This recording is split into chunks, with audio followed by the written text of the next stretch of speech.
Well, meanwhile, the former Prime Minister and Huntingdon MP, Sir John Major, is giving evidence to the infected blood inquiry today.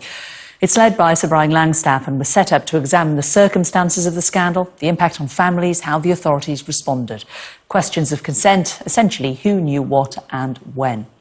Well, people with haemophilia and other blood disorders were given blood infected with HIV and hepatitis viruses during the 1970s and 80s as a result of a new treatment using donated blood. The inquiry was launched by the then Prime Minister, Theresa May, after years of campaigning by victims who claimed the risks were never explained and the scandal was covered up. Compensation for victims of the infected blood scandal could run into billions of pounds after a government-commissioned report suggested thousands of people should receive minimum payments of £100,000 each. Well, nearly 5,000 people are believed to have been infected and nearly 3,000 have died. Consider the questions that were unanswered and had to be answered. You'll note I didn't say that we shouldn't offer it. I said we shouldn't offer a response until we'd thoroughly considered the pros and cons of doing it. And those pros and cons were principally how much money should it be, to whom should it go, when should it go, in what form should it go, what trapdoors would be open to present and future claims on medical issues, what were the law officers' views on the implications of offering effectively no-fault compensation, both now and in the future. I mean, there's no amount of compensation you can give that could actually compensate for what had happened to them. What had happened to them was incredibly bad luck, awful.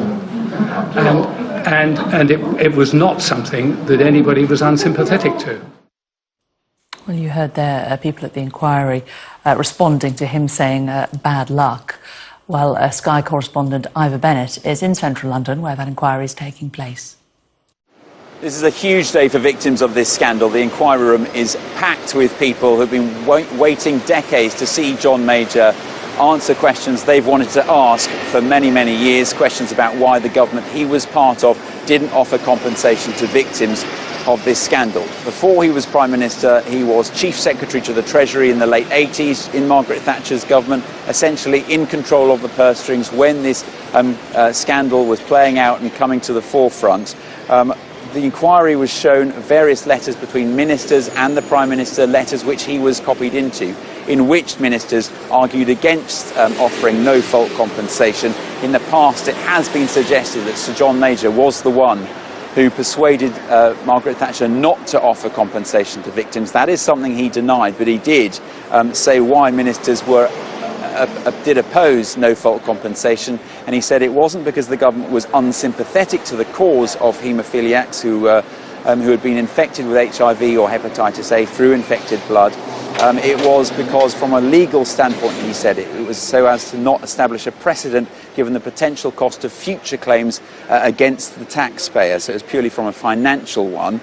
But there was a collective gasp from the audience of exasperation, even outrage, when Sir John Major referred to what happened to victims as bad luck. He said what happened to them was incredibly bad luck, awful, and it was not something that anybody was unsympathetic to. Now, that is clearly not the view of the victims of this scandal, nearly 5,000 people.